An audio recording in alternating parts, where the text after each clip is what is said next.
Hello and welcome to IAMC Radio and Podcast. Today we're exploring the top news headlines for January 22nd.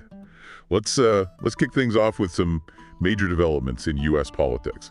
Former President Trump is back in the spotlight and generating controversy as always. Seems like it never ends with him, does it? Yeah, you always know it's going to be an interesting news day when he's involved. That's for sure. So let's talk about this legal battle brewing over birthright citizenship. Yeah, this is a big one. 18 states, including California and New York, are suing to block Trump's executive order. Right, they're trying to stop him from ending birthright citizenship for children of undocumented immigrants. They're saying it violates the 14th Amendment. Exactly, which, has long been interpreted to grant citizenship to anyone born on U.S. soil. This case could really set a major precedent, couldn't it? Oh, absolutely. I mean, we're talking about a potential reinterpretation of the 14th Amendment? Yeah, and that's been a cornerstone of American citizenship for over a century. So what are the potential ramifications here? Well, think about the historical context. Okay. The 14th Amendment was ratified after the Civil War to ensure citizenship for formerly enslaved people. Right. So this case could have a ripple effect impacting not just immigration policy, but potentially social services, voting rights, even how we define what it means to be an American citizen. Wow, that's huge. It really is. This is definitely a case with far-reaching implications. For sure. Amidst all this legal wrangling, Trump also stirred up controversy with his comments during a national prayer service. Yeah, that was something else, wasn't it? Calling an Episcopal bishop nasty for advocating for immigrants and the LGBTQ+ community. Right. That sparked widespread criticism. Some people saw it as disrespectful and misogynistic, while others viewed it as just, part of a larger pattern of Trump's rhetoric. It seems like his language and approach to political discourse continue to be a point of contention, to say the least. But let's shift gears for a moment and look at another story that's raising concerns about the use of power, this time on the international stage. In Uganda, a lawyer representing opposition leader Kansa Besigye was sentenced to 9 months in prison by a military court. Wow, 9 months. That's a long time. And what's particularly alarming is the speed of the trial. Oh, really? How long did it last? It reportedly lasted just 2 minutes. 2 minutes? Yeah, 2 minutes. That's barely enough time to say hello. Exactly. It raises serious doubts about due process and the right to a fair trial. I mean, that's ridiculous. Right. These are fundamental principles of any justice system. Absolutely. The foundation of a fair and impartial legal process. 2 minutes for a trial. That hardly seems like enough time to present evidence, let alone mount a defense. It makes you wonder about the fairness and impartiality of the proceedings, doesn't it? It really does. And on top of that, there are allegations that the lawyer, Aaron Kisa, was tortured while in custody. Oh man, that's awful. Human rights organizations are calling for his immediate release, citing concerns about the erosion of human rights and the rule of law in Uganda. It's a sobering reminder that the fight for justice and human rights is an ongoing battle in many parts of the world. Sadly, it is. Now, turning our attention to Nigeria, we see a different kind of struggle unfolding. Okay. A battle against corruption within institutions. Always a tough one. The Economic and Financial Crimes Commission, or EFCC, is facing a serious credibility crisis. What happened? They're currently searching for an employee who allegedly stole over $30,000 from their Kaduna exhibit room. You're kidding me. And this comes on the heels of another scandal involving 10 EFCC officers in Lagos who were detained for theft. So they're supposed to be fighting financial crimes, but they're stealing money themselves. That seems to be the case. How can they effectively tackle corruption in society when they're grappling with it within their own ranks? It raises serious questions about accountability and the effectiveness of anti-corruption measures in Nigeria. If the institutions tasked with upholding the law are themselves compromised, it erodes public trust and makes it even harder to combat corruption effectively. It's a classic case of who watches the watchman. Right. I mean, the EFCC's internal struggles with corruption certainly cast a shadow over their ability to effectively carry out their mission. It's a blow to the fight against corruption, no doubt.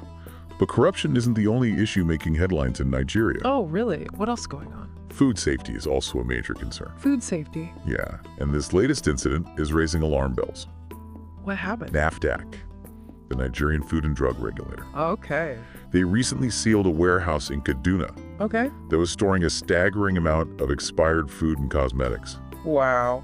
And 75 million worth, to be exact. In 75 million. That's a lot of expired stuff. We're not talking about a few expired cans of soup here. Yeah. This was a massive operation. And to make matters worse, they were caught repackaging expired biscuits. Putting public health at risk. That's terrible. This discovery really highlights the potential dangers lurking within the food supply chain. It's a reminder to be vigilant about checking expiration dates, right? Absolutely. And to be wary of products that seem suspiciously old or tampered with. Food safety is a critical issue, especially in a country like Nigeria with a large population. Yeah, you got to make sure people are getting safe food. It's essential for authorities to crack down on these illegal practices and protect consumers from potentially harmful products. I agree. This incident should serve as a wake-up call for stricter enforcement of food safety regulations and increased vigilance throughout the supply chain. Now, shifting gears to another story from Nigeria. Okay. The case of activist Madi Shehu. I've heard about this. This has sparked a debate about freedom of speech and the limits of government authority. Yeah, this is a tricky one. So Shehu was arrested and charged with terrorism for a social media post. Terrorism for a social media post? That seems a bit extreme. Well, authorities deemed it a threat to national security. Okay, so what did he say? He was accused of spreading false information about a French military base in Nigeria. He's been granted bail, but with strict conditions. I see. This case raises important questions about the balance between free speech and national security. Where do we draw the line? When does dissent become a threat? These are age-old questions. It's a complex issue, and there's no easy answer. Right. On one hand, governments have a legitimate interest in protecting national security and preventing the spread of misinformation. Sure. But on the other hand, freedom of speech is a cornerstone of democracy. Exactly. And it's crucial to safeguard the right to dissent. It's a delicate balance. It requires careful consideration. And this case is likely to continue to fuel debate about the limits of government power and the importance of protecting free speech. The outcome of this case could have significant implications for freedom of expression in Nigeria. It's a situation to watch closely. Definitely. Now let's turn our attention to a development that's generating discussion within Nigeria's Muslim community. Oh. The establishment of Sharia panels in all Southwest states. Sharia panels, what are those exactly? Well, they're designed to arbitrate civil matters within the Muslim community. I see. But they've sparked some confusion and concern about their role and authority. Some people are worried that these panels could encroach on the existing legal system or impose Sharia law on a wider population. Right. There's been some misunderstanding about their purpose. So what's the truth? Well, MURC, a prominent Muslim rights group, has clarified that these panels are strictly for resolving civil disputes within the Muslim community. Okay. They have no authority to enforce judgments or handle criminal cases. So they essentially operate as a form of alternative dispute resolution. Exactly, within a specific religious community. That makes sense. Yeah. It's important to understand their limited scope and to avoid making assumptions about their power or influence beyond those boundaries. Absolutely. Now, circling back to U.S. politics. Yeah, let's get back to that. Trump's executive orders on immigration are facing significant pushback.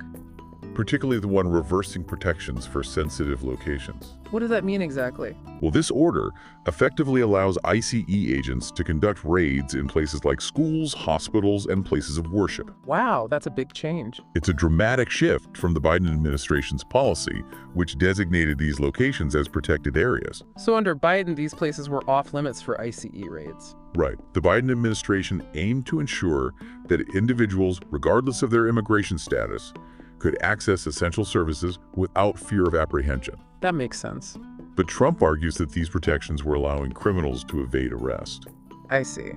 So he wants to crack down on illegal immigration. Exactly. But critics contend that this policy will create a climate of fear and deter immigrants from seeking necessary healthcare education and religious services. They're worried that it could have unintended consequences, Like what? such as the separation of families and the erosion of trust in law enforcement. Those are serious concerns. It's yet another example of how immigration policy remains a deeply divisive issue in the U.S. Reflecting fundamental disagreements about national security, human rights, and the role of government. It seems like we've covered a lot of ground today. We have. We've explored a wide range of news stories, from the legal challenges to Trump's policies to the concerns about human rights in Uganda and corruption in Nigeria.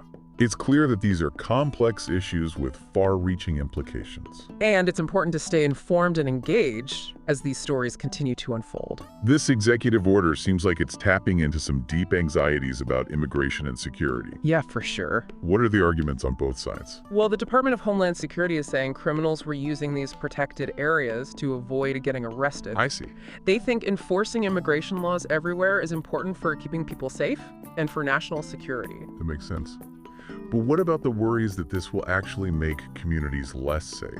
Critics are saying that when immigrants are afraid they won't report crimes or help the police, Right.